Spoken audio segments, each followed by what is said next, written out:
Hello everyone, आज हम जो चैप्टर लेकर आए हैं वो हमारे पास कौन सा है? Thermal properties of matter, thermodynamics और एक और क्या हमारे पास? Kinetic theory of gases. ये हम 5 साल के क्वेश्चन सोल्व कर रहे हैं 2021 से लेकर 25 तक, जो कि नीट के प्रीवियस ईयर के क्वेश्चन है। ये वीडियो आपके लिए बहुत हेल्पफुल होगा क्योंकि आप इसे कभी भी देख रहे हैं और आप अगर नीट की प्रिपरेशन कर रहे हैं तो ये आपके लिए बहुत हेल्पफुल होने वाला है। क्योंकि हम जिस भी एग्जाम की प्रिपरेशन करते हैं उस एग्जाम के हमको प्रीवियस ईयर के क्वेश्चन सोल्व करने चाहिए ताकि हमें आइडिया लगे कि एग्जाम में किस टाइप के क्वेश्चन आते हैं। तो आओ देखो, हम स्टार्ट करते हैं हमारा तीनों चैप्टर का। इस वीडियो को लास्ट तक देखिएगा, आपके सारे के सारे डाउट इन तीनों चैप्टर के सोल्व हो जाएंगे। हम इसके इर्द गिर्द जो भी चीजें आ रही होगी उन्हें भी पढ़ने वाले हैं। देखिए, आपको स्क्रीन पर सबसे पहला क्वेश्चन देखा रहा है 2025। तो आप सभी को याद होगा कि 2025 के अंदर जो क्वेश्चंस आए थे हमारे पास नीट के, वो बहुत ज्यादा हार्ड माने गए थे। ले रहे? तो उसी में से ये 2025 वाला एक क्वेश्चन है हमारे पास थर्मोडायनेमिक्स का। देखिए क्या लिखा हुआ है। Two gases A and B are filled at the same pressure in separate container with movable piston of radius R A and R B respectively on supplying an equal amount of heat to the both the system reversibly under constant pressure. The piston of gas A and B are displaced by 16 cm and 9 cm respectively. If the change in internal energy is same, internal energy में भी change क्या दिया हुआ है? Same दिया हुआ है। और उसने ये भी बोला है कि हम उसको इक्वल अमाउंट ऑफ हीट भी क्या कर रहे हैं? ट्रांसफर कर रहे हैं। और प्रेशर भी क्या है? सेम। इन तीनों पॉइंट को आपको ध्यान रखना है, इससे हमारा क्वेश्चन सोल्व हो जाएगा। हम यहाँ अप्लाई करने वाले हैं थर्मोडायनेमिक्स का जो आपका लो होता है, फर्स्ट लो, वो वाला। क्लियर? अब देखो, दो गैस है ए एंड बी। आपके पास ऐसा कोई कंटेनर मान लेता हूं मैं, और ये कोई दूसरा कंटेनर है हमारे पास। इस कंटेनर का नाम ए रखते हैं, इसका नाम हमने बी रखा हुआ है, राइट? अब देखो, इनके अंदर मूवेबल पिस्टन है ना? ये मान लेते हैं हमारे पास ये सिलिंड्रिकल शेप का है। यहां से ये इसका ये पिस्टन है, इसका रेडियस दिया हुआ है। यहां पर भी ये सिलिंड्रिकल शेप का क्या, ये पिस्टन है। और आपका इसका जो रेडियस है ना, ये वाला, this radius is given how much? R A. इसको आर ए बोल दिया गया है, इसे क्या बोल दिया गया है? आर बी बोल दिया गया है, राइट? अब इसको equal amount of heat supply करें, इसका मतलब यहां से आप equal amount of heat supply कर रहे हैं। That means we are supplying the delta Q heat and here also we are supplying the delta Q heat. और इनका जो प्रेशर है वो क्या है? सेम। तो प्रेशर दोनों वाले में क्या है? कांस्टेंट है, सेम है। और आर ए और आर बी क्या इसका रेडियस है। और जब आपने इन दोनों कंटेनर को हीट करा तो ये जो पहला वाला कंटेनर है, ये जो पहले वाला आपका कंटेनर है वो कितना डिस्प्लेस हुआ? 16 सेंटीमीटर। और सेकंड वाला कितना हुआ? 9 सेंटीमीटर, राइट? ऐसे तो दिया हुआ है, क्लियर है? तो ये वाला जो डिस्प्लेस होगा, इसका जो डिस्प्लेसमेंट होगा, ये ऊपर डिस्प्लेस होगा, कितना होगा? 16 सेंटीमीटर। और ये जो डिस्प्लेस होगा ये कितना होगा हमारे पास? 9 सेंटीमीटर, क्लियर ना? ये ऊपर जाकर डिस्प्लेस हो जाएगा, ये क्या हो जाएगा? इतना डिस्प्लेस हो जाएगा। अब देखो, हम यहां पर क्या अप्लाई कर दें? फर्स्ट लॉ ऑफ थर्मोडायनेमिक्स, वो की कंजर्वेशन ऑफ एनर्जी वाला होता है। देखो क्या होता है हमारे पास, आपके पास क्या बनने वाला है? डेल्टा क्यू इक्वल टू क्या होगा हमारे पास? Delta U plus D W, या ओनली डब्ल्यू बोल दूं मैं, क्लियर है? ये हीट सप्लाई इक्वल टू क्या होगा? Internal energy plus work done by the gas. Delta Q दोनों में क्या है? सेम है। और उसने खुद ने बोल रहा है इंटरनल एनर्जी भी क्या है? सेम है। तो इंटरनल एनर्जी दोनों का क्या है? सेम है। तो डेल्टा यू भी क्या है आपका? सेम है। तो जब डेल्टा यू भी सेम हो गया, डेल्टा क्यू भी सेम हो गया, तो वर्क भी क्या होने वाला है? सेम होने वाला है। तो W for the first gas या ए गैस इक्वल टू क्या होगा? Work done by the gas B. Work बराबर क्या होता है? देखिए, प्रेशर P इंटू डीवी, किसके लिए? 4A और P DV for the B. अब देखो, प्रेशर दोनों में क्या है? सेम है, क्लियर है ना? प्रेशर दोनों में सेम है, तो ये प्रेशर भी क्या हो जाएगा?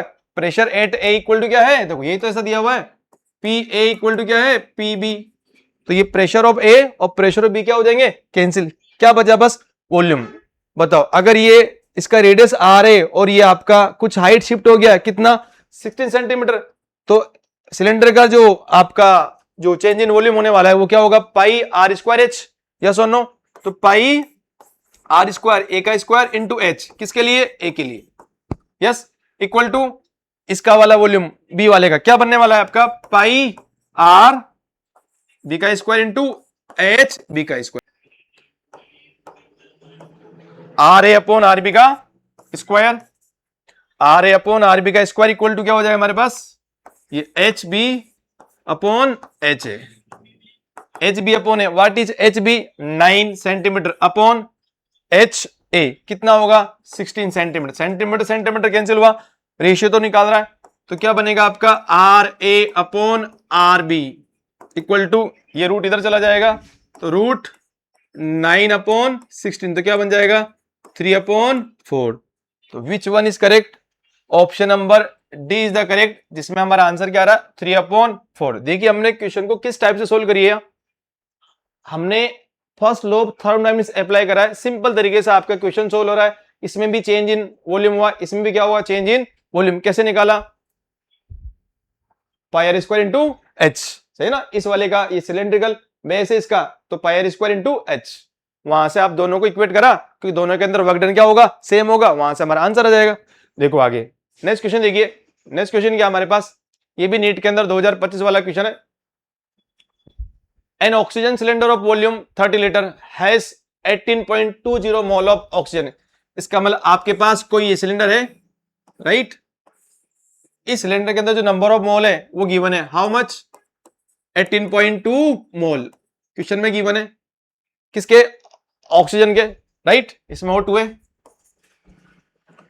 और इसका जो वॉल्यूम है, वॉल्यूम कितना बेटा 30 लीटर है, राइट, वॉल्यूम हमारे पास क्या है 30 लीटर है। अब देखो आगे क्या बोल रहा है, after some oxygen is withdrawn, इसका मतलब इसके अंदर से कुछ ऑक्सीजन निकाल दी गई, इसका मतलब कुछ नंबर ऑफ मोल बाहर निकाल दी गए, from the cylinder it's goes pressure drop to, अब इस वाले पॉइंट का याद रखना है, ठीक है ना, 11 एटमॉस्फेरिक प्रेशर एट टेम्परेचर कितना हो गया आपके पास 27 डिग्री, तो टेम्परेचर कितना हो गया 27 डिग्री सेल्सियस। हमसे पूछा है कि mass of the oxygen withdrawn from the cylinder is nearly, इसका मतलब जो आपने मास यहां से हटाया है, क्लियर ना, वो कितना होगा, नंबर ऑफ मोल कितने हटाए ये निकाल लेते हैं, और नंबर ऑफ मोल अगर आपको मिल गया तो मास ऑफ द गैस निकाल लेंगे, और किसमें दिया हुआ इन किलोग्राम, निकाल सकते हैं आराम से। देखिए सिंपल सा क्वेश्चन है, आपको स्टेप बाय ध्यान देना है हम किस टाइप से सोल्व कर रहे हैं। देखो अब अगर आपके पास इसमें से नंबर ऑफ मोल कितने बच रहे हैं तो वो देख लेते हैं, प्रेशर जो एब्सोल्यूट प्रेशर आएगा ना इसका वो निकालना है अपन को, तो absolute pressure equal to formula पढ़ा था आपने, एब्सोल्यूट प्रेशर इक्वल टू क्या होता है gauge pressure plus P ATM, right, और वो खुद बोल रहा है कि यहां से जब इसमें से आपने नंबर ऑफ मोल बाहर निकाले तब इस वाले कंटेनर का जो गॉज प्रेशर था वो ड्रॉप हो गया, कितना हो गया 11 एटीएम हो गया है, तो फिर एब्सोल्यूट कितना हो जाएगा 11 एटीएम प्लस 1 एटीएम, कितना हो जाएगा टोटल 12 एटीएम है, ये कितना है, ये पूरा 12 एटीएम हो जाएगा ना, 12 एटीएम कैसे होगा ये सर, ये 11 प्लस 1 एटीएम, तो 12 एटीएम हो जाएगा, तो प्रेशर हमारे पास कितना हो गया ये 12 एटीएम हो गया। टेम्परेचर वही है, ठीक है ना, टेम्परेचर आपका क्या है सेम टू सेम है 27 डिग्री सेल्सियस, और हमारे पास जो वॉल्यूम है वो कितना है 30 लीटर है, लीटर को बदल दें आप, लीटर को आप बदल दें मीटर में, 30 इंटू 10⁻³ मीटर, क्लियर है। अब ये आपके पास इसके अंदर कौन सी गैस थी, ऑक्सीजन गैस थी, क्या अब मैं इसके अंदर नंबर ऑफ मोल निकाल सकता हूं, यस, कितने नंबर ऑफ मोल बचे, इतने पहले से थे, अब कितने बचे निकालेंगे, क्या अप्लाई कर दो आप, आइडियल गैस इक्वेशन अप्लाई करिए और हमारा आंसर आ जाएगा। देखो क्या होता है ideal gas equation, P V equal to क्या हो जाएगा एन आर टी, इसके लिए निकाल रहे अपन, राइट, कितने बच गए मान लेता हूं मैं एन डैश, तो यहां पर भी आप सिंपली एन डैश लिख देते हैं, आपको यहां से एन डैश चाहिए तो एन डैश इक्वल टू क्या निकलने वाला है, देखो यहां से P V upon R T, yes, value put करिए, प्रेशर कितना है बताइए 12 एटीएम, तो 12 इंटू एटीएम, 1 एटीएम का वैल्यू भी गिवन है, yes, how much 1.01 into 10⁻⁵ in SI unit, into volume, volume कितना है 30 into 10⁻³ SI unit, upon R, R क्या है universal gas constant, how much 100 upon 12 into आपका क्या है, इनटू हमारा टेम्परेचर कितना है 27 डिग्री, इसको क्या बदलना है केल्विन में, कितना हो जाएगा हमारे पास 300 केल्विन, राइट। यहां कर दें आप इनटू 300। यस, अब बस सोल्व करिए और यहां से नंबर ऑफ मोल कितने बच गए इसके अंदर वो मिल जाएंगे हमें। ये 10 रेस्ट पर क्या है -3, टोटल कितना हो गया 10 रेस्ट पावर 2, और ये 2 जीरो इससे पूरा कैंसिल हो गया, राइट। यस, और ये आपका ये वाला भी इससे कैंसिल हो जाएगा। यस, अब देखो सोल्व करते हैं, और ये 3 भी क्या हो गया कैंसिल हो गया। बस क्या बच गया आपका, यहाँ क्या हो गया देखो 12 इंटू ये ऊपर जाएगा 12 इंटू 1.01,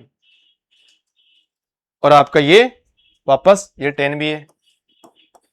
क्लियर है, इसे सोल्व करिए। हमारे पास जो नंबर ऑफ मोल, जो लेफ्ट जो नंबर ऑफ मोल इसके अंदर बचे हुए हैं ना वो आप निकाल रहे हैं ना, तो 12 का स्क्वायर कितना होता है 144 इंटू क्या चल रहा है 1.01 अपॉन क्या हमारे पास ये 10 है।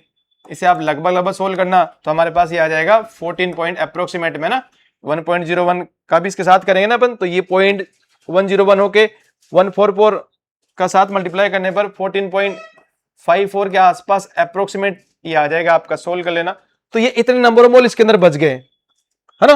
तो बताओ कितने रिमूव करे होंगे, तो मैं बोल सकता हूं नंबर ऑफ मोल्स रिमूव्ड क्या मिलने वाला देखो, तो नंबर ऑफ मोल रिमूव क्या हो जाएगा फाइनल की, पहले कितना था 18.2 माइनस अब कितना हमारे पास 14.54 के आसपास, ठीक है ना।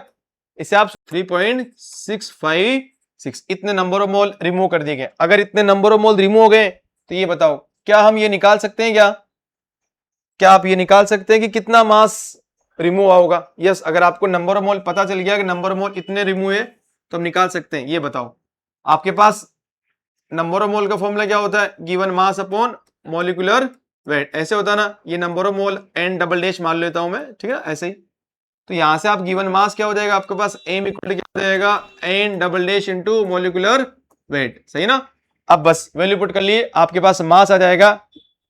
अब ये मास आएगा ना ग्राम में आएगा, फिर इसे किलोग्राम बदलेंगे अपन, तो क्या बन रहा है देखिए M equal to what is N dash, कितने नंबर ऑफ मोल हम निकाल चुके हैं, कितने निकाले 3.656 इंटू हमारे पास molecular weight of the oxygen कितना आपका 32, और ये जो मास निकला है काय में निकला है, ये निकला है ग्राम में। इसको किलोग्राम में बदलने के लिए किसका डिवाइड कर दो मैं 1000 का।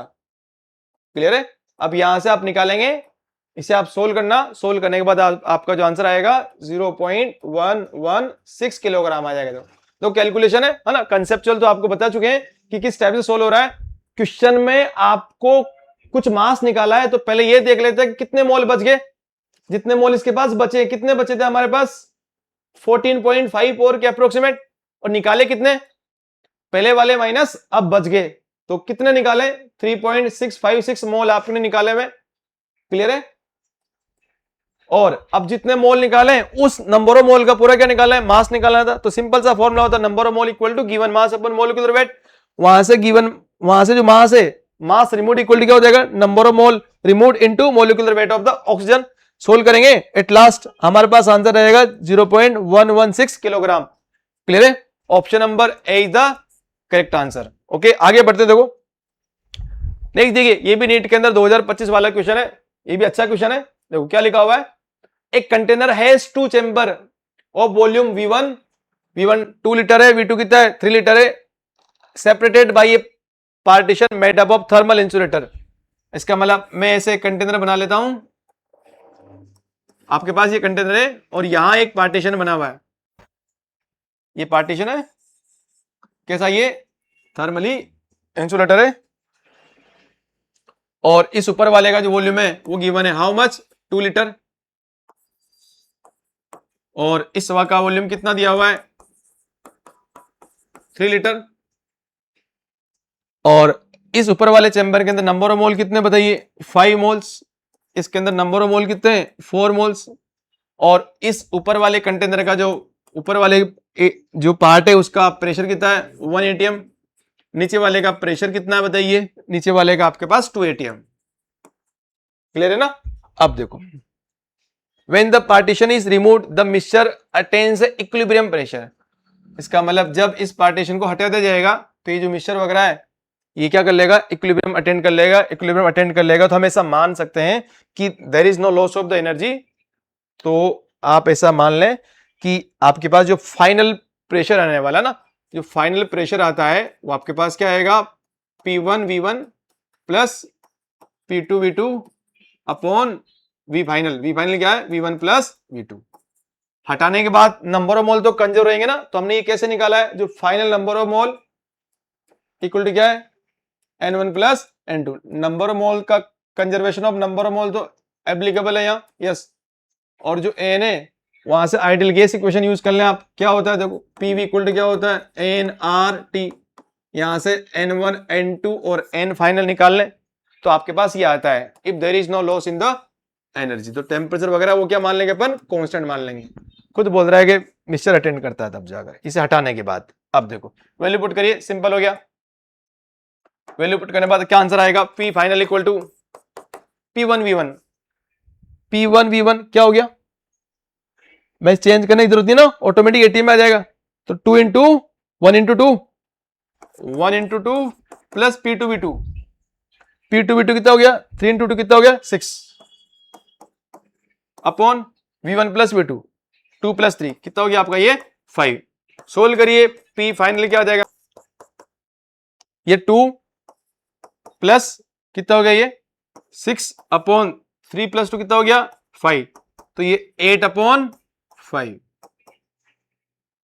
अगर 8 अपॉन 5 हो गया तो थर्मल करंट होता है उससे रिलेटेड क्वेश्चन है। क्या लिखा हुआ देखिए, 3 आइडेंटिकल हीट कंडक्टिंग रोड। हमारे पास 3 आइडेंटिकल कंडक्टिंग रोड है और तीनों काई में जुड़ी हुई है, सीरीज में जुड़ी हुई है। और the rods on the side have thermal conductivity. इसका मतलब इसके अंदर आप देखिए यहां हमें यहां पर इसका थर्मल कंडक्टिविटी भी गिवन है, और जो दोनों साइड वाली उसका कितना है 2K, मिडल वाली का कितना है K, और जो लेफ्ट एंड है इसका टेम्परेचर कितना दिया हुआ है 3T, और ये कितना हमारे पास T दिया हुआ है। और ये सारी की सारी जो तीनों रोड है ये आउटसाइड थर्मली क्या है, इंसुलेटेड है। और आपसे पूछा है कि इस लेफ्ट वाले जंक्शन इसका टेम्परेचर क्या है T1, इसका कितना है T2। हमसे पूछा है T1 अपॉन T2 का वैल्यू क्या आएगा। अब देखो हम इसमें कौन सा कंसेप्ट अप्लाई करें, थर्मल करंट वाला, और हमारा आंसर आ जाएगा देखिए। तो क्या होता है थर्मल करंट, ये सीरीज में कनेक्टेड है। अगर ये सीरीज में कनेक्टेड है तो करंट क्या होने वाला है, सेम। आप ओम्स लॉ के एनालिसिस से भी सोल्व कर सकते हैं। थर्मल करंट इक्वल टू क्या होगा हमारे पास, हीट फ्लो पर सेकंड इक्वल टू क्या होता है हमारे पास, चेंज इन टेम्परेचर अपॉन यहां क्या आ जाएगा थर्मल रेजिस्टेंस, राइट। आप इस थर्मल रेजिस्टेंस को भी लिख सकते हैं, क्या बनने वाला है 1 upon K L upon A। तो यहां से हम अगर फॉर्मूला बनाए तो हमारे पास फॉर्मूला क्या बनता है, थर्मल करंट इक्वल टू क्या बनेगा, K A delta T upon L, right. ये फॉर्मूला बन जाएगा हमारा। और इस सीरीज में तो सीरीज की वजह से इसमें करंट क्या है, सेम है। अगर इसमें करंट सेम है तो आप इस वाले पार्ट के लिए, इस वाले और तीनों के लिए क्या निकाल सकते हैं, करंट कहां से कहां फ्लो होगा, हीट करंट इधर से इधर फ्लो होने वाला है, राइट। आपके पास हीट करंट ऐसे फ्लो होगा from the end 3T having the temperature and from the end eight which having the temperature T। अब देखो क्या हम करंट निकालेंगे सभी के लिए, बिल्कुल करंट आ जाएगा आपका, और सोल्व करेंगे आंसर आ जाएगा। सिंपल सा क्वेश्चन है, देखिए इसके लिए निकालो मैं, इसका थर्मल करंट क्या होगा देखो, K, इसका K कितना है 2K ना, फर्स्ट वाले का, तो 2K, और चेंज इन टेम्परेचर कितना है 3T माइनस T1, और एरिया A ले लो ना 3T minus T1 upon length कितना है L। क्या आप इस बीच वाले के भी निकाल सकते हैं, यस। क्या मिलने वाला है KA, चेंज इन टेम्परेचर कितना है T1 minus T2 upon length कितना है L, राइट। तीसरे वाले का क्या बनेगा, इस वाले के लिए T2 minus T1 temperature difference है, तो क्या बनेगा ये 2K A T2 minus T upon L। बस अब आसान काम हो गया, सोल्व करना है। देखो इधर भी KA और KA कैंसिल, लेंथ से लेंथ कैंसिल, और ऐसा होने के बाद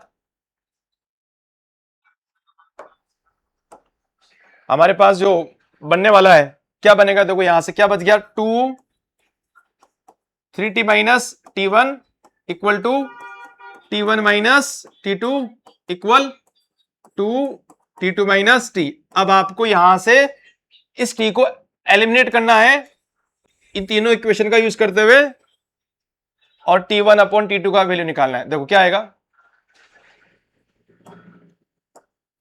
क्या आने वाला है, देखो पहले इन दोनों का यूज कर लू मैं, क्या बनेगा देखो, इन दोनों का यूज कर रहे हैं अपन, है ना, इन दोनों का यूज करके लिख रहे हैं हम, ये क्या हो गया 6t minus 2t1 equal to क्या हो जाएगा, ये t1 माइनस t2, राइट। अब इसका भी यूज कर लेंगे अपन, क्या बन जाएगा, ये t1 minus t2 equal to 2t2 minus 2t।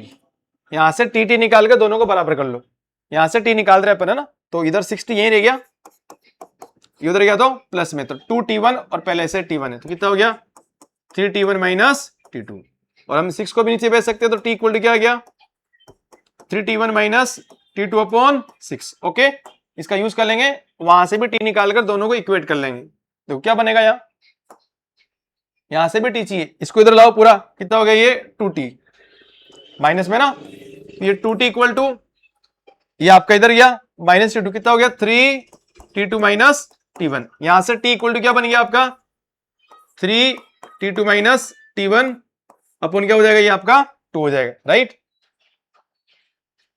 अब देखो क्या करें, अब दोनों को इक्वेट कर दें, दोनों क्या है टी है, तो यहां से क्या बन गया 3t1 minus t2 upon 6 equal to 3t2 minus t1 upon 2। यहां से कटा, यहां क्या बचा 3, क्रॉस मल्टीप्लाई करते हैं, इधर क्या चल रहा है 3t1 माइनस t2 इक्वल, इधर मल्टीप्लाई करें आप 3 का इसके साथ, तो 9t2 माइनस 3t1। अब सोल्व करना है, देखो यहां से t1 अपॉन t2, तो हमारे पास, मैं इसको इधर इधर ले आऊं, माइनस 3t इधर आएगा तो कितना हो जाएगा 6t1, और इधर जाएगा तो प्लस होके इधर बन जाएगा 10t2। तो बताओ क्या बन गया हमारे पास t1 upon t2, t1 upon t2 क्या बन गया 10 अपॉन 6। आप इसे कट कर दो कैसे, 2 से क्या बचेगा इधर 5 अपॉन 3, तो t1 अपॉन t2 क्या बन गया 5 अपॉन 3, t1 अपॉन t2 का वैल्यू क्या आया 5 अपॉन 3। चेक करिए कौन सा ऑप्शन सही है आपका 5 अपॉन 3। देखिए आप, option number A is the correct answer, क्या लिखा हुआ है 5 अपॉन 3 है। क्लियर है, आप लोग क्वेश्चन को ढंग से देख लें। ओके, हमने इस टाइप से इस क्वेश्चन को सोल्व करा। यहां ये सीरीज में थी कनेक्टेड, सब काय में थी, ये सीरीज में थी, सीरीज में थी तब जाकर सीरीज में थी, इसीलिए आपका जो करंट आया वो क्या आया सेम आया। क्लियर है, और इस टाइप से ये आपका सोल्व हो गया। ओके, आगे बढ़े, नेक्स्ट क्वेश्चन देखिए क्या लगा हमारे पास। आपको एसेलेरेशन और रीजन दिया हुआ है, इसको पढ़कर बताना है कि नीचे वाले ऑप्शन में कौन सा सही है। देखो, house made up of concrete roof overlaid with a foam keep the room hotter during summer. अगर हम ऐसा कोई हाउस बना रहे हैं, किसी भी हाउस की जो घर वगैरह की जो आपकी जो छत है वो कॉन्क्रीट रूफ, उसको ओवरलेड कर रहे हैं विथ फोम, जो कि फोम के अंदर एयर वगैरह होती है ना, लेयर ऑफ फोम लगा रहे हैं। क्या इसलिए लगा रहे हैं कि रूम गर्मी में भी गर्म रहे? ऐसा थोड़ी कर रहे होंगे। गर्मी में गर्म रखने के लिए क्यों लगाते हैं? गर्मी में ठंडा रखने के लिए लगा रहे हैं। तो ये वाला क्या लग रहा है, गलत लग रहा है, राइट। गर्मी में क्या करेगा वो ठंडा रखेगा, और सर्दी में क्या रखेगा वो गर्म रखेगा। दूसरा क्या है, the layer of foam insulation prohibits heat transfer as it air packets, it contains air packets. Yes, तभी जाकर वो फोम की जो लेयर होती है वो हीट ट्रांसफर के लिए किसका काम करती है, इंसुलेशन का। हीट को ट्रांसफर होने नहीं देगी, कौन, आपकी जो लेयर ऑफ द फोम। तो A is the correct, but ये एक दूसरे को आर तो रोंग है ना, सॉरी आर तो करेक्ट है और ए रोंग है, तो A is false, R is true. देखिए नेक्स्ट क्वेश्चन क्या है हमारे पास, the equilibrium state of thermodynamic system. जो थर्मोडायनामिक सिस्टम की स्टेट्स बताई जाती है। वो कौन से 3 पैरामीटर होते हैं ना, प्रेशर, वॉल्यूम, एक और क्या है, टेम्परेचर। तो प्रेशर, टेम्परेचर, एक और क्या है, volume. A C D, option number D is the correct answer. तो सिंपल सा क्वेश्चन है, पता होता है हमें। आगे देखिए, law of equipartition of energy, the number of vibration mode of a polyatomic gas of constant where, हाँ कांस्टेंट गामा ना, गामा दिया हुआ है। What is the gamma, CP upon CV. और हमसे पूछा है कि जो डिग्री ऑफ फ्रीडम आने वाला है किसके लिए, for the single molecule of the polyatomic gas, उसका जो रिलेशन है गामा के साथ वो क्या होगा। क्लियर है, सोल्व करते हैं। देखो आपको इसके लिए इंटरनल एनर्जी वाला कंसेप्ट पता होना चाहिए। क्या होता है इंटरनल एनर्जी, बताइए। इंटरनल एनर्जी इक्वल टू क्या होगा, इसको हम कंपेयर कर लेंगे। वैसे पूरा क्या होता है, F upon two P into V, इसको क्या ले सकते हैं, F upon two N R T, इसको और क्या लिखा जा सकता है, F upon two N K T. ये के बी क्या है, बोल्ट्जमैन कांस्टेंट है, राइट। अब देखो यहां पर सिंगल मॉलिक्यूल की बात कर रहा है, तो मैं कौन सा फॉर्मूला इस्तेमाल कर सकता हूं, ये वाला। तो हमारे पास फॉर्मूला क्या बनेगा लास्ट में, U इक्वल टू क्या बन जाएगा, ये एफ अपॉन टू के बी टी, राइट। अब देखो यहां पर ये पॉलीएटॉमिक गैस है, तो ये किस किस टाइप से मोशन कर सकता है, सर ये ट्रांसलेशन मोशन भी कर सकता है, और ये आपका रोटेशनल मोशन भी कर सकता है, और ये वाइब्रेशन मोशन कर ही रहा है, वो वाइब्रेशन मोड की बात कर रहा है वो। क्लियर है। अब देखो जब वाइब्रेशन मोड करेगा तब डिग्री ऑफ फ्रीडम की बात कर रहा है। तो यहां से U इक्वल टू ट्रांसलेशन का क्या लिख सकता हूं मैं, इस फॉर्म में लिख रहा हूं मैं, फॉर सिंगल मॉलिक्यूल। यहां लिखेंगे अपन एफ टी इंटू 1/T 1/2 के टी, और रोटेशनल के लिए एफ आर 1/2 के टी, और ये बी लगा देता हूं किसके लिए, फॉर बोल्ट्जमैन कांस्टेंट। और नेक्स्ट हमारे पास क्या हो जाएगा, यहां एफ वी, यहां आएगा के बी टी। ओके, ये क्यों होगा, क्योंकि जो पॉलीएटॉमिक वगैरह होगा उसके अंदर जो 2 एटम वगैरह होंगे उनका जो वाइब्रेशन होगा वो 1/2 kT प्लस 1/2 kT, तो क्या यूज कर लेंगे, kT यूज कर लेना है। यहां से U क्या बन गया बताओ, यहां से आप 1/2 kT को बाहर ले लें, क्या बन गया ये एफ टी प्लस क्या होगा ये आपका F R plus 2 F V into क्या हो जाएगा ये 1/2 के टी। अब इस वाले को इसके साथ कंपेयर करें तो बताओ डिग्री ऑफ फ्रीडम ये आ गया ना। तो देखो आगे सोल्व करते हैं, क्या बनेगा आपका। देखो हमारे पास जो डिग्री ऑफ फ्रीडम आ गया F equal to how much, F T plus F R plus 2 F V. अब ये बताओ ट्रांसलेशन डिग्री ऑफ फ्रीडम तो हमेशा कितने होते हैं, 3 होते हैं। Rotational degree of freedom for the linear कितने होते हैं हमारे पास, 2 होते हैं। और फॉर नॉन लीनियर कितने होते हैं, 3। तो यहां पर आप 2 भी ले सकते हैं और 3 भी ले सकते हैं। हम 2 या 3 को लेके चेक कर सकते हैं, जो आंसर आएगा वहां पर सेट हो जाएगा। और ये वाइब्रेशन ये एफ वाले तो निकालना आपको। तो बताओ इसको मैं 3 ले लू ना, ट्रांसलेशन 3, और रोटेशनल 2 भी हो सकते हैं और 3 भी हो सकते हैं। 2 कब होंगे, जब हमारे पास वो लीनियर मॉलिक्यूल होगा। और ये तो पॉलीएटॉमिक बात कर रहा है ना, पॉलीएटॉमिक लीनियर भी होता है जैसे CO2। तो ये अगर मैं नॉन लीनियर लूं तो कितना हो सकता है, रोटेशनल 3, और ये क्या लिख दो मैं 2FV। क्लियर ना। अब इसका यूज करना है आपको, क्लियर है। ये पूरा बताओ कितना हो गया हमारे पास 2FV। तो यहां से क्या बनने वाला है 6 + 2FV, राइट है। मतलब हमारा जो डिग्री ऑफ फ्रीडम है एफ वो कितना है 6 + 2FV। और आपको डिग्री ऑफ फ्रीडम और गामा के अंदर रिलेशन पता होना चाहिए। क्या होता है देखिए, गामा इक्वल टू होता है 1 + 2/F होता है, राइट। अब हम यहां से क्या करने वाले हैं, यहां से आप चाहे तो एफ का वैल्यू निकाल लो, या एफ यहां रख दूंगा ना मैं, या फिर यहां से एफ निकालो। यहां से एफ इक्वल टू क्या निकलने वाला है, तो यहां से एफ मिलने वाला है अपन को, यहां गामा -1, और यहां क्या हो जाएगा ये 2। क्लियर है, बिल्कुल ये आने वाला है। ओके, एफ इक्वल टू क्या हो जाएगा 2/γ -1 हो जाएगा। क्लियर है, ये आपके पास फॉर्मूला। अब वैल्यू पुट कर लो एफ का। एफ का वैल्यू मेरा क्या है 6 + 2F equal to 2 upon gamma minus 1। अब बताओ क्या बनेगा, ये रहा आपका, इसमें से F भी चाहिए तो 6 को उधर भेज देता हूं मैं, यहां बच गया 2F equal to 2 upon gamma minus 1, इधर क्या तो ये -6। सोल्व करिए, आंसर आ रहा है 2FV इक्वल टू, यहां नीचे एलसीएम हुआ गामा माइनस 1, ये इधर हो गया 2 - 6 इधर, यहां क्या हो गया गामा माइनस 1। सोल्व करते हैं, आंसर आने वाला है तो 2F इक्वल टू क्या बन जाएगा, देखिए यहां से मैं 2 को गायब कर सकता हूं क्या, देखो यहां से देखिए आप, इसमें से भी 2 कॉमन ले लेता हूं और ये 2 कैंसिल हो जाएगा, तो क्या बचा इधर F इक्वल टू, यहां से 2 बाहर चला गया, 1 माइनस, इधर बच गया 3 gamma minus 1 upon gamma minus 1। Solve करिए, ये 1 - 3 गामा और ये +3, तो +3 और 1 कितना हो गया 4, 4 - 3 गामा, गामा माइनस 1, ये क्या आ गया F आ गया है। क्लियर है, तो देखो कौन सा ऑप्शन था ये आपका, क्या आंसर आया था, देखिए 4 - 3 गामा अपॉन गामा माइनस 1,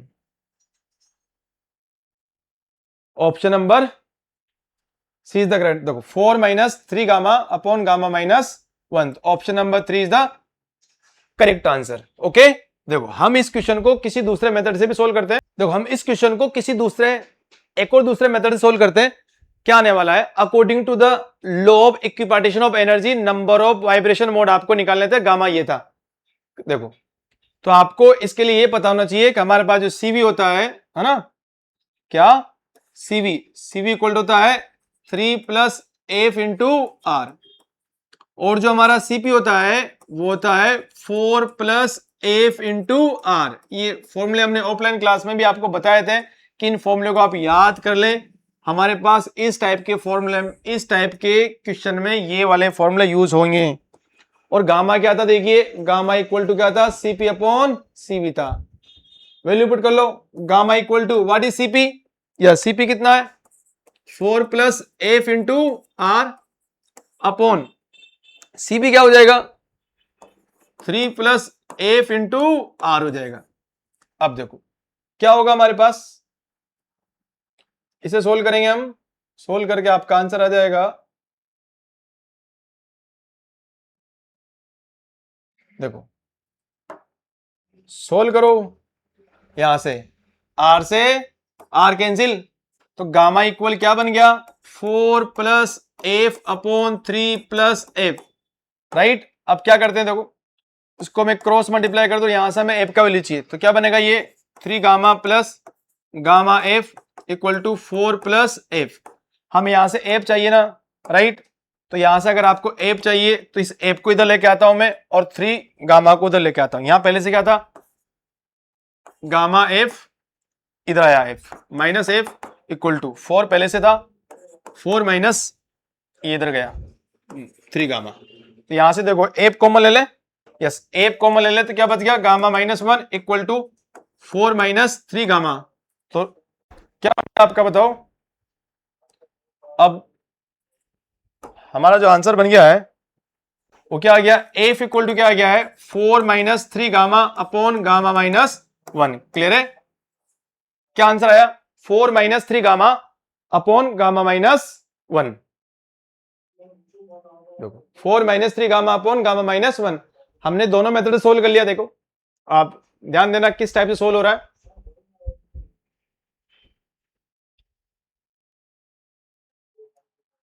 आगे देखो नेक्स्ट क्वेश्चन को सोल्व करते हैं हम। देखो ये सिंपल सा क्वेश्चन है, इसमें क्या लिखा हुआ देखिए, a thermodynamic system is taken through the cycle ABCDA। यहां से कोई साइकिल चल रहा है ABCD और अगेन A। हमसे पूछा work done by the path BC, पूरी नहीं पूछा है, साइक्लिक पूरे का वर्क डन नहीं पूछा, ओनली पूछा है किसके लिए फॉर द पाथ BC। तो BC पाथ कौन सी, ये B से लेकर C तक, ये वाली बात है। तो बताओ, और ग्राफ दिया हुआ है किसमें, प्रेशर और वॉल्यूम, तो इस वाली लाइन के नीचे कितना एरिया होगा 0। अरे वर्क डन क्या होता है, जो हमारे पास volume axis, volume X axis में हो और प्रेशर क्या हो वाई एक्सिस में, उसके जो नीचे का अंडर एरिया कर्व होता है, नीचे वाला जो एरिया, वो क्या होता है वर्क डन। यहाँ है ही नहीं तो क्या होगा जीरो। इसका मतलब सर यहाँ पर क्या कांस्टेंट है, आप यहां देखिए यहां पर वॉल्यूम कांस्टेंट है। अगर वॉल्यूम कांस्टेंट है, अगर आपका वॉल्यूम कांस्टेंट है तो प्रोसेस कौन सा, प्रोसेस हो जाता है ये आइसोकोरिक, और आइसोकोरिक प्रोसेस तो work done for the path B to C क्या होगा P into DV. Volume constant है तो वर्क पूरा क्या बन जाएगा ये जीरो। सिंपल है, आपको पूरा नहीं बताना था, जल्दी जल्दी में क्लियर है, सिर्फ और सिर्फ इस पाथ BC का वर्क डन पूछा है, राइट। आप चाहते तो इस पूरे साइक्लिक प्रोसेस का निकाल लेते, ये वाला जो एरिया है ना, ये आप एरिया निकाल लेते पूरा का पूरा और बन जाता। क्लियर है, जब वॉल्यूम बढ़ता है तो इस वाले एरिया को पॉजिटिव लेना है और इसको क्या लेना है नेगेटिव। क्लियर ना, वॉल्यूम कम होता है तो नेगेटिव लेना है, वॉल्यूम बढ़ता है तो क्या लेना है पॉजिटिव लेना है। आगे देखिए नेक्स्ट क्वेश्चन, देखो ये भी सिंपल सा क्वेश्चन है, क्या लिखा हुआ देखिए, आपको दिखाई दे रहा होगा, द फॉलोइंग ग्राफ, तो क्या है, the following graph represent TV curve, इसका मतलब टेम्परेचर वर्सेस वॉल्यूम वाला कर्व दिया हुआ है किसी आइडियल गैस के लिए, और 3 प्रेशर है P1 P2 और P3, इसको कंपेयर करना है with those of Charles law represented as dotted line, जो डॉटेड लाइन है वो चार्ल्स लॉ शो कर रही है। अब बताओ चार्ल्स लॉ की बात करता है तो चार्ल्स लॉ अगर आपको पता होगा तो चार्ल्स लॉ में हमारे पास क्या होता है, अरे क्या होता है, प्रेशर क्या आता है कांस्टेंट, अगर प्रेशर कांस्टेंट है तो क्या होता है volume is directly proportional to the temperature, और वॉल्यूम और टेम्परेचर का ग्राफ बनाएंगे अपन तो क्या आएगा स्ट्रेट लाइन जैसा कुछ आएगा। क्लियर है, अब देखो यहां से आपको इस वाले ग्राफ का ना टेम्परेचर वर्सेस वॉल्यूम वाले ग्राफ का अगर स्लोप निकाले तो स्लोप क्या निकलता है, जिसका ज्यादा स्लोप होगा उसका प्रेशर क्या होगा ज्यादा होगा। अब देखो किसका स्लोप ज्यादा, P1 P2 और P1 ज्यादा है, फिर P2, फिर क्या है P3, which having the more slope P1 then P2 then P3, तो डेफिनेटली क्या बोल सकते हैं P1 is greater than P2 और फिर क्या हो जाएगा ये P3। देखो ये स्लोप लोप कैसे बताया मैंने, देखो आइडियल गैस इक्वेशन क्या होती है, PV इक्वल टू क्या होता है हमारे पास nRT होता है, राइट यस। यहां से आप निकाल लें T, तो T बराबर या फिर T है ना, T इक्वल टू क्या लिख दूं मैं, या फिर nRT कर दूं ना यहां से, देखो T इक्वल टू क्या हो जाएगा हमारे पास PV अपॉन nR। यहां से आप क्या करें इसको डिफरेंशिएट कर लो विद रेस्पेक्ट टू वॉल्यूम, तो क्या बनेगा ये dt upon dv equal to P constant nR constant और dv अपॉन dv क्या हो जाएगा 1। तो देखो क्या लग रहा है आपको sir, dt upon dv is proportional to what pressure, जितना ज्यादा स्लोप उतना ज्यादा pressure, which having more slope P1 then P2 then P3, तो P1 is greater than P2, फिर लास्ट में क्या जाएगा P3, तो option number D is the correct answer. आगे बढ़ते हैं नेक्स्ट क्वेश्चन, देखो क्या लिखा हुआ आपके पास, कार्नोट इंजन से रिलेटेड क्वेश्चन है। Carnot engine had efficiency, efficiency का फॉर्मूला पता है क्या, यस इफिशिएंसी इक्वल टू होता है 1 minus T2 upon T1। Efficiency 50% है, source at the temperature, source का टेम्परेचर T1 गिवन है हाउ मच 327 डिग्री सेल्सियस, क्या इसको केल्विन में बदला जा सकता है, यस क्या लिखेंगे बताओ, 327 प्लस 273 का ऐड करते हैं तो पूरा आपके पास T1 इक्वल टू कितना बन जाएगा ये 600 केल्विन, राइट। अब इफिशिएंसी कितना है 50%, 50% मींस 50%, 50 अपॉन 100 1 अपॉन 2, तो 1 upon 2 equal to 1 minus T2 निकालना है, T2 क्या है सिंक का टेम्परेचर, अपॉन क्या दे दिया है 600, यहां से T1 दे दिया है। अब आप यहां से सोल्व करिए क्या बनेगा ये आपका T2 upon 600 equal to 1 minus 1/2, 1/2, T2 equal to क्या आ गया 600 अपॉन 2, 300 केल्विन। अगर 300 केल्विन होता है तो कितना डिग्री सेल्सियस होता है 27 डिग्री सेल्सियस होता है। Option number D is the correct answer. देखो कितना सिंपल क्वेश्चन आया हुआ है, कार्नोट इंजन का हम सोल्व कर सकते हैं। वीआरएमएस का फॉर्मूला पता है आपको, यस क्या होता है वीआरएमएस, वीआरएमएस इक्वल टू होता है हमारे पास √3RT upon mw, T temperature है, mw क्या है हमारे पास मोलिकुलर वेट है। तो किसी गैस की बात कर रहा है तो ये बाकी कांस्टेंट होते हुए Vrms is proportional to what, root of the temperature, right. अब वो बोल रहा है जब टेम्परेचर कितना था, जब टेम्परेचर -50 डिग्री सेल्सियस था तब Vrms V था, मान लेते हैं ना, तो V is proportional to what, root T. अब वो बोल रहा है अब हमारे पास Vrms 3 गुना बढ़ जाए, पहले V था तो मान लेते हैं अब V डैश बोल दूं मैं ना, V डैश अब कितना हो जाएगा, पहले से 3V बढ़ना, कितना होना, 4V होना, क्लियर है। तो V dash is proportional to, अब टेम्परेचर क्या मान लेते हैं, T डैश मान लेते हैं, राइट। अब आप क्या करें, इसको सोल्व करना, अब तो आसान हो गया, आप एक दूसरे को डिवाइड करें तो क्या बनेगा, ये V upon V dash, what is V dash, 4V, proportional वाले कांस्टेंट सारे कट गए, ऊपर बचा रूट टी, टी -50 डिग्री नहीं, इसको काय में बदलना है आपको, इसको सेल्सियस को बदलना है काय में, केल्विन में, तो क्या बनेगा ये बताओ, ये वाला जो टेम्परेचर है क्या बनेगा, -50 प्लस 273 कितना हो जाएगा, ये 223 केल्विन, राइट। यहां रख दें आप 223 अपॉन क्या चल रहा है, रूट के अंदर टी डैश। अब क्या करें, दोनों साइड स्क्वायर करिए, दोनों साइड जब हम स्क्वायर करेंगे तो स्क्वायर करने के बाद हमारा जो आंसर आएगा इधर आ जाएगा, ये V से V कैंसिल, स्क्वायर करने पर 1/16 इक्वल टू, ऊपर बच गया 223, नीचे हो गया हमारे पास टी डैश, यहां से टी डैश निकालें, टी डैश इक्वल टू क्या आएगा, 223 इंटू हमारा हो जाएगा ये 16, यहां से आप मल्टीप्लाई करेंगे आपका आंसर आ जाएगा ये 3568 केल्विन, ठीक है ना। ये सब कुछ काय में आ रहा है, केल्विन में आ रहा है, और हमें आंसर काय में लाना था, डिग्री सेल्सियस में। तो डिग्री सेल्सियस में अगर आंसर लाना है तो हम क्या करने वाले हैं, हम इसको ही सबट्रैक्ट करेंगे काय से, 273 से, आंसर आ जाएगा। तो बताओ क्या बनेगा, ये आपका ये जो टेम्परेचर होने वाला है टी डैश, इसको सेल्सियस में लाना है, 3568 माइनस 273, 3568 माइनस 273, इसे सोल्व करेंगे अपन, सोल्व करने के बाद हमारे पास आ जाएगा ये, जो ये आ जाएगा आपका 3295 degree Celsius. Which option, option number A is the correct answer. देखो Vrms रिलेटेड क्वेश्चन था, सिंपल सादा क्वेश्चन था, बस यहां एक पॉइंट याद रखना है, हमें टेम्परेचर को डिग्री सेल्सियस में ना लेकर काय में लेना है, केल्विन में लेना है, तब हमारा आंसर आ जाएगा। नेक्स्ट क्वेश्चन देखो, फॉर ए गिवन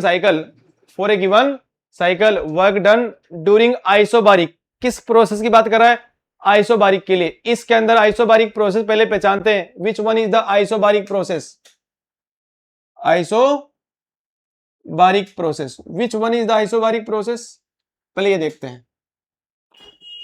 देखो आइसोबारिक में क्या होता है, हमारे पास प्रेशर क्या होना चाहिए, कांस्टेंट, ये लाइन देखो, इसमें आपको लग रहा होगा कि सर प्रेशर क्या यहां पर कांस्टेंट है।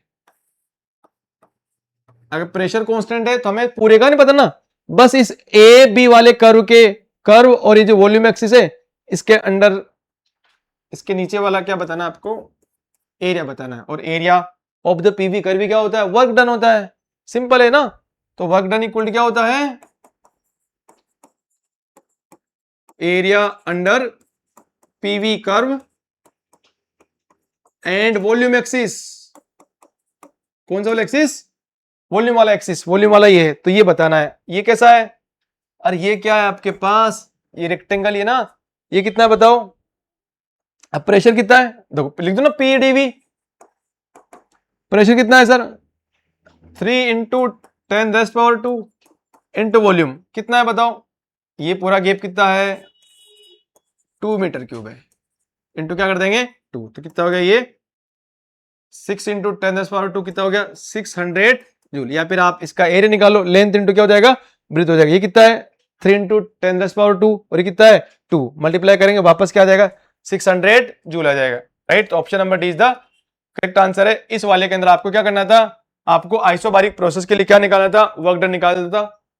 आगे देखो नेक्स्ट क्वेश्चन देखिए क्या है हमारे पास, एक container of volume 200 centimetre cube contain 0.2 mole of hydrogen gas and 0.3 mole of argon gas. कोई भी कंटेनर है, कोई भी बर्तन है आपके पास, उसका वॉल्यूम कितना दिया हुआ है 200 सेंटीमीटर क्यूब दिया हुआ है, और हाइड्रोजन गैस के कितने मोल है उसमें 0.2 और आर्गन का कितना है 0.3 मोल। और प्रेशर ऑफ द सिस्टम बताना है, टेम्परेचर कितना है 200 केल्विन और आर कितना है 8.3 इन SI unit. Ideal gas equation इस्तेमाल करिए आप, क्या होगा हमारे पास पीवी इक्वल टू क्या होता है बेटा एन आर टी होता है। यहां हमारे पास आप यहां इस टोटल नंबर ऑफ मोल पे निकालेंगे, हमें पी निकालना है, तो पी इक्वल टू क्या होगा देखो, पी इक्वल टू होगा ये n1 plus n2 R T upon V. बस अब वैल्यू पुट कर दो, वैल्यू पुट कर लीजिए और आंसर निकाल लो, आंसर आ जाएगा आपका। देखो क्या है, pressure P equal to n1 plus n2 0.2 plus 0.3 into R, R कितना है 8.3 इंटू टी, टेम्परेचर कितना आपके पास 200 right, upon volume 200 centimetre cube, तो 200 इंटू 10⁻⁻⁶। बस हो गया सोल्व। देखो क्या बनेगा, क्या बनेगा आपका, देखिए प्रेशर इक्वल टू 0.2 प्लस 0.3 कितना हो गया 0.5 इंटू क्या चल रहा है 8.3, ये 200 ये 200 कैंसिल और ये 10⁻⁻⁶ ऊपर गया तो काय में चले गया ये 6 में। प्रेशर काय में आएगा ये पास्कल में आएगा। अब 8.3 इंटू 0. और इंटू क्या चल रहा है 10⁻6। ऑप्शन में देखो 10⁻6 सिर्फ लास्ट ऑप्शन में, और मल्टीप्लाई करने पर आगे 4.15 लिखा हुआ है, तो आप करके देख लो, ये 0.5 है, 0.5 वाला हाफ, हाफ इंटू क्या हो गया 8.3 हो गया। तो इसको आप सोल्व करें, 8.3 का हाफ तो 4 पॉइंट समथिंग, तो 4.15 इंटू 10⁻6 यूनिट क्या होती है pascal. Which option is correct, option number D is the correct answer, जिसमें क्या लिखा हुआ है 4.5 इंटू 10⁻6 पास्कल। ओके आगे बढ़ते देखिए, नेक्स्ट क्वेश्चन देखिए हमारे पास क्या है। देखो ये भी सिंपल सा क्वेश्चन है, आपको ये जो चार ग्राफ दिए हुए हैं, चार कर्व दिए हुए हैं, इनमें से पहचानना है कि which one is the adiabatic. Okay आपको पहचानना कौन सा इसमें एडियाबेटिक है। देखो ये सर फर्स्ट और फोर्थ तो नहीं हो सकता, इतना तो सबको लगता है ना, फर्स्ट और फोर्थ तो हो नहीं सकता, बचा कौन सेकंड और थर्ड। अब सेकंड और थर्ड में आपको पता होना चाहिए जो एडियाबेटिक का जो स्लोप होता है ना, देखो स्लोप इसका मतलब लिख दूं मैं delta P upon delta we, इसका स्लोप का मैग्नीट्यूड किसके लिए फॉर एडियाबेटिक इस gamma time delta P upon delta we, किसके लिए फॉर, यहां क्या लिखेंगे अपन आइसोथर्मल। स्लोप नेगेटिव आता है तो मैंने मॉडुलस लगा दिया है, इसका मतलब एडियाबेटिक का स्लोप ज्यादा होगा, एडियाबेटिक ज्यादा स्टीपर होगा ना, एडियाबेटिक का जो कर्व है that will be the more steeper than ना आइसोथर्मल कर्व। तो आप देखो अब इसके लिए देख लें क्या, देखो एक तो ये रहा आपके पास, एक तो ये रहा, और एक कर हमारे पास क्या रहा ये वाला, एक ही लाइन है एक ही लाइन है। किसका स्लोप ज्यादा है, सेकंड वाले का स्लोप ज्यादा है, टेन थीटा नेगेटिव आएगा, बिल्कुल नेगेटिव आता है, सेकंड वाले का स्लोप ज्यादा, तो सेकंड 100% क्या है एडियाबेटिक है, सेकंड क्या आपके पास एडियाबेटिक है। या फिर आप ऐसे भी निकाल सकते हैं कि सर अगर हम डिफरेंस देखें ना, क्या देखें अपन डिफरेंस देखते हैं, देखो हम ऐसे भी निकाल सकते थे कि आप यहां से स्टार्ट यहां से हो रहा है ये, और अगर हमें यहां की बात करें तो इनका ये चेंज इन वॉल्यूम दोनों में क्या है सेम, चेंज इन वॉल्यूम दोनों में सेम हो, तो अगर है ना इफ डेल्टा वी क्या हो सेम हो, तो इसको क्या लिख सकता हूं मैं चेंज इन प्रेशर, किसके लिए फॉर एडियाबेटिक, वो ज्यादा होगा गामा टाइम किससे change in pressure for isothermal, इसका मतलब जिसका चेंज इन प्रेशर ज्यादा होगा उसके लिए। अब यहां देखो आप अगर ये इनिशियल और ये फाइनल फॉर द थर्ड, तो ये चेंज इन प्रेशर किसके लिए फॉर थर्ड वाला कर्व, और ये किसके लिए फॉर सेकंड कर्व, तो ये चेंज इन प्रेशर ज्यादा है, चेंज इन प्रेशर जिसमें ज्यादा है वो कौन सा है एडियाबेटिक है, तो again option number 2 is the correct answer. और अगर आप चाहे वन और फर्स्ट की, तो वन में क्या है देखो ये क्या कांस्टेंट है प्रेशर, अगर ये प्रेशर कांस्टेंट है तो कौन सा प्रोसेस है आइसोबारिक, और यहां क्या कांस्टेंट है, वॉल्यूम फर्स्ट के लिए, तो ये क्या है, आइसोकोरिक है। ये ग्राफ आपको पता होना चाहिए हम किस टाइप से निकाल रहे हैं। आपको ये सिंपल कंसेप्ट पता होना चाहिए था कि जो slope of adiabatic is gamma time the slope of the isothermal, right. आगे देखो नेक्स्ट क्वेश्चन, नेक्स्ट क्या है देखो, the volume occupied by the molecules contained in 4.5 kilogram water at STB if the intermolecular forces vanishes away। आपको बताना है कि अगर वाटर 4.5 किलोग्राम रहे तो उसका कितना वॉल्यूम होता है। आपको इतना पता होता है कि जो 18 ग्राम ऑफ वाटर होता है that will contain how much volume, 22.4 litre, yes और नो। और ये सभी को पता है ना कि 18 gram of water contains 22.4 litre. और ये क्या होता है, 1 मोल, है ना। कितना होता है ये, 1 मोल। ये 1 मोल के लिए तो बात है, और ये किसके लिए है, 4 1 मोल, यस और नो, दैट इज 4 1 मोल। इसका मतलब 1 mole means 18 gram of H2O contain 22.4 litre. और ये पूछ रहा है एसटीपी पर, एसटीपी पर ये होता था, राइट, यस और नो। एसटीपी क्या होता है यार, टेम्परेचर कितना 273 केल्विन, प्रेशर कितना 1 atm, 1 atm इज 10⁵ पास्कल, ऐसा यूनिट के अंदर। पहले नंबर ऑफ मोल निकालूंगे उसके लिए, यस हम नंबर ऑफ मोल निकाल सकते हैं, यहां से भी निकल जाएगा और यहां से भी निकल जाएगा। देखो कैसे निकलेगा, पहले नंबर ऑफ मोल निकालो, मतलब एक मोल के अंदर क्या होता है, गिवन मास ग्राम के अंदर, तो 4.5 इंटू ग्राम कितना 1000, हो ना, किलोग्राम को ग्राम में बदलने पर, upon molecular weight of the water कितना है 18। इसे सोल्व कर रहे हैं आप, ये आपके पास 4.5 नीचे क्या हो गया 18, 4.5 को आप 4.5 इंटू 4 करिए आप, 4.5 इंटू 4, 4.5 इंटू 2 कितना हो गया 9, फिर डबल करने पर 18, तो नीचे क्या आ जाएगा 1/4, ये क्या हो गया आपका 1000, क्लियर है। तो 1000/4 कितना हो गया 250 मोल। इसका मतलब 1 मोल के अंदर कितना लीटर है, 22.4 लीटर है। तो हमारे पास 250 मोल के अंदर कितना लीटर होगा निकाला जा सकता है, यस। और फिर लीटर को लीटर ना रखना, क्या करना है, मीटर क्यूब में कन्वर्ट करना है, यस और नो, यस। तो हमारे पास क्या आंसर आ जाएगा, देखिए जो वॉल्यूम आने वाला है यहां पर इस क्वेश्चन में, जो वॉल्यूम आएगा, जो मतलब 250 मोल का कितना वॉल्यूम है, तो 250 इंटू 1 मोल का कितना है 22.4 लीटर, और लीटर को मीटर में बदलिए आप, तो 10⁻⁻ क्या हो जाएगा, -3 मीटर क्यूब। इसे आप सोल्व करेंगे, सोल्व करने के बाद हमारे पास जो आंसर आता है वो आता है 5.6 मीटर क्यूब। क्या आएगा 5.6 मीटर क्यूब, मल्टीप्लाई करना आ जाएगा। एक तो ये तरीका है, दूसरा तरीका हम पीवी इक्वल टू एनआरटी का इस्तेमाल करके भी निकाल सकते हैं, यस। क्या बनेगा देखिए, पीवी इक्वल टू क्या होता है हमारे पास एनआरटी, हमें क्या निकालना है वॉल्यूम, वॉल्यूम क्या निकलेगा आपका एनआरटी अपॉन पी, यस।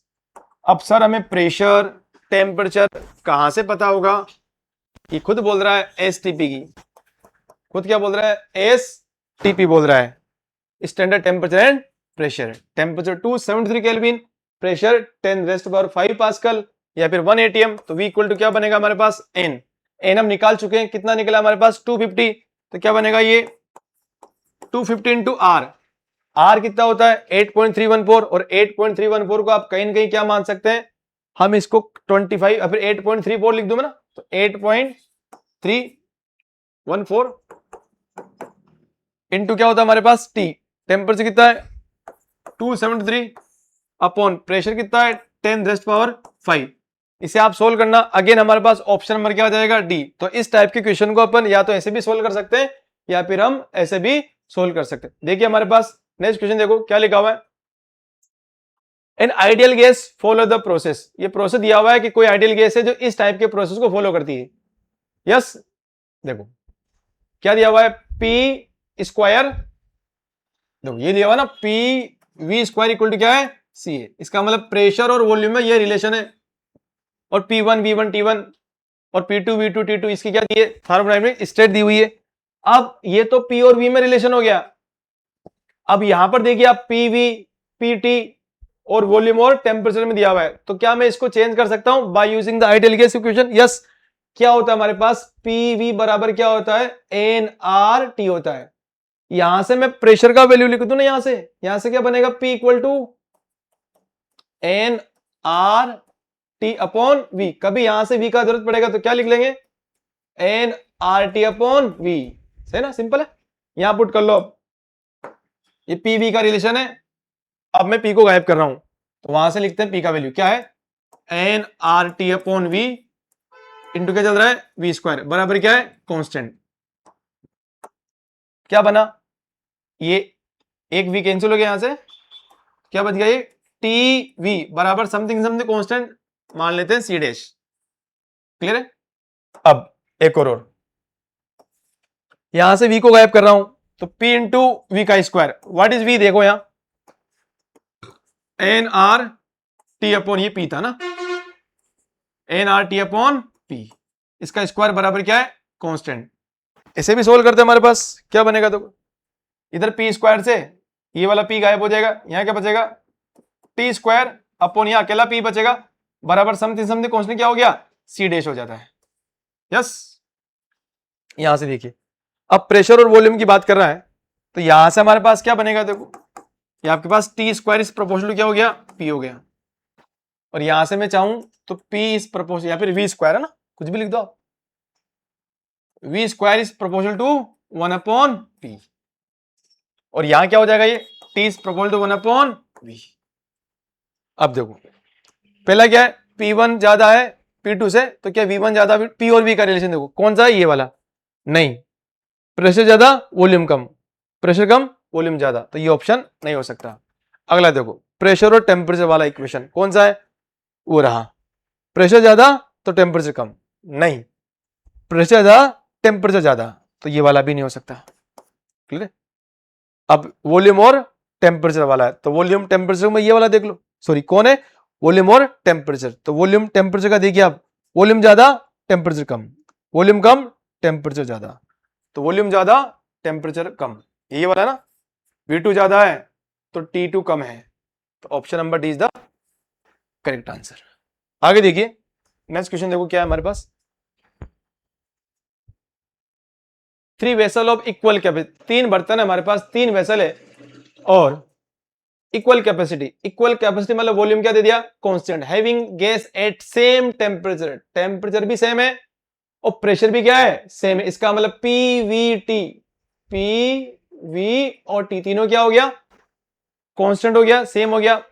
पहले वेसल के अंदर कौन सा गैस है, मोनोएटॉमिक हीलियम, दूसरे के अंदर क्या है, फ्लोरीन डाइएटॉमिक, थर्ड के अंदर क्या है, sulphur hexafluoride polyatomic.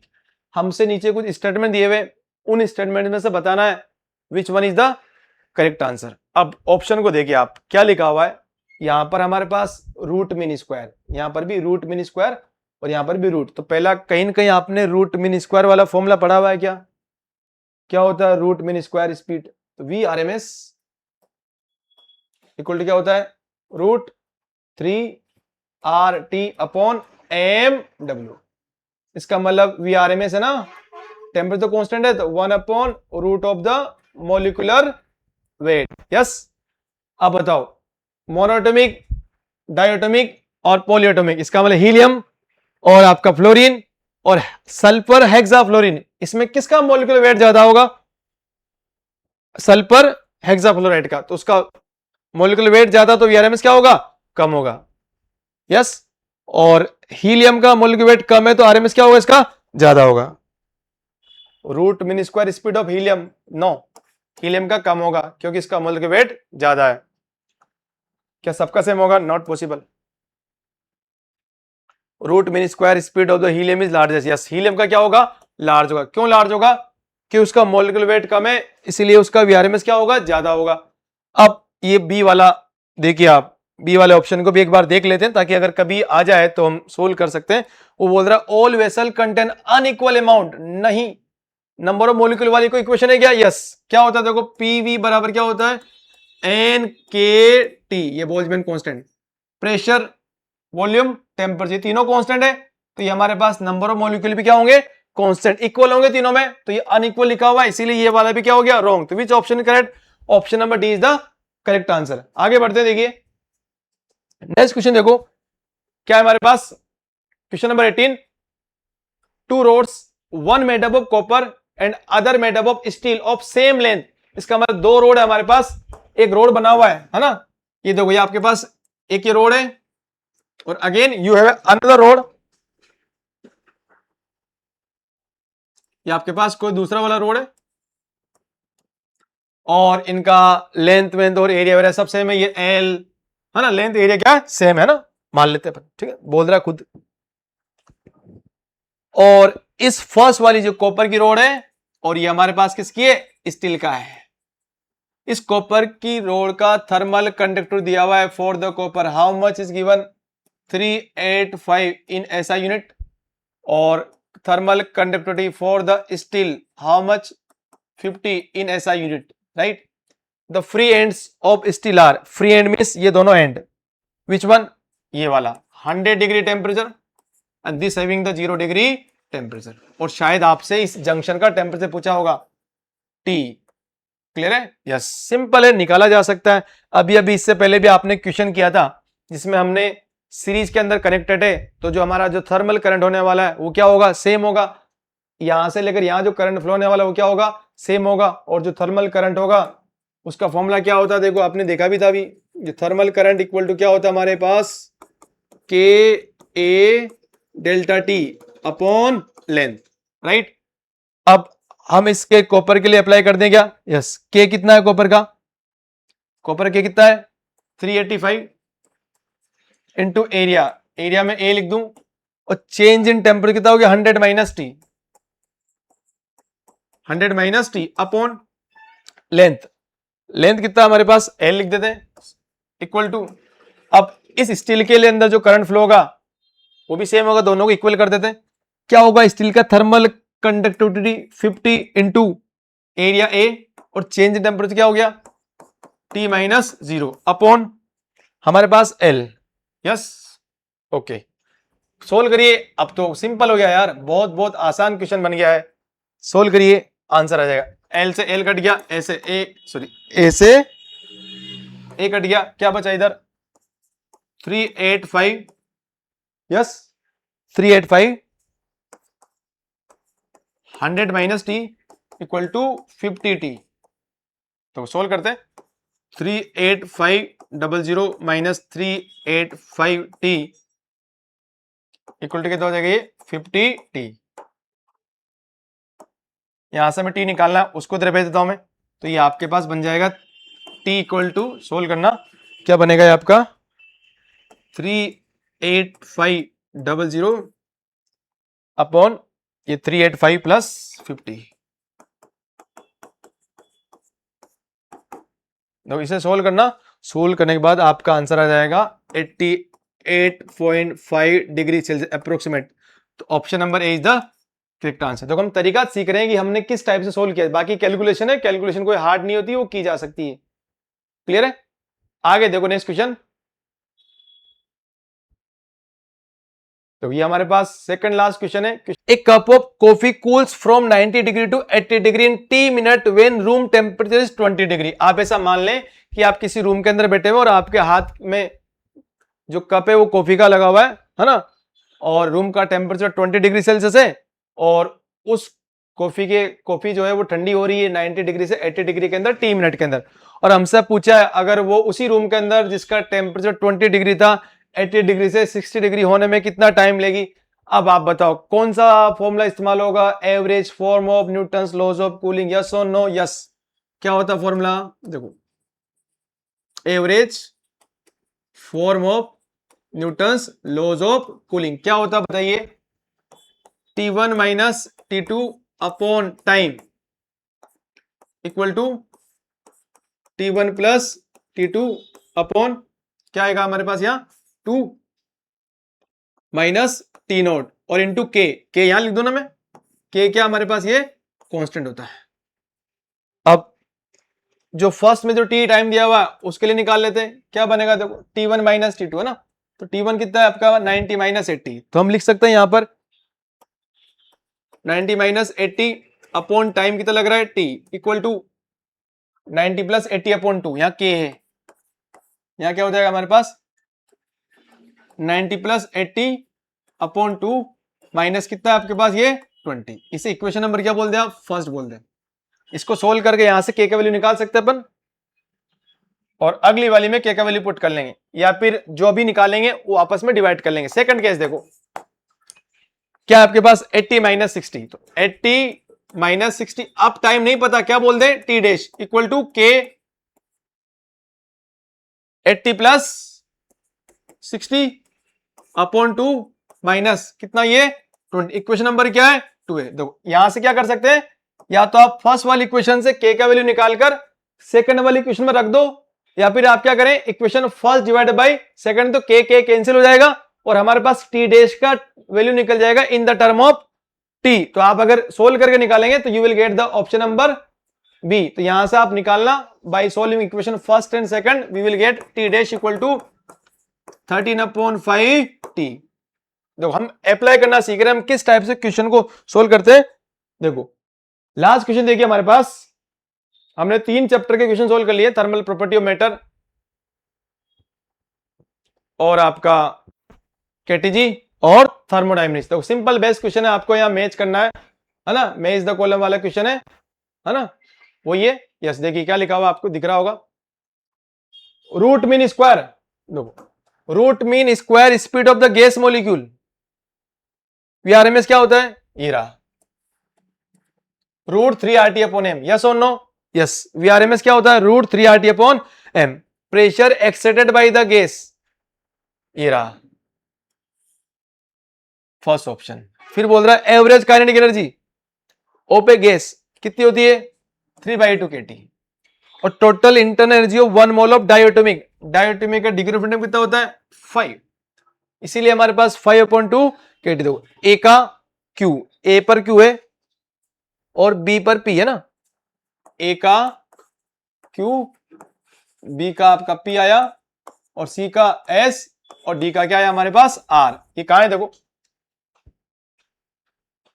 Yes option number C, ये ना option number C is the correct answer.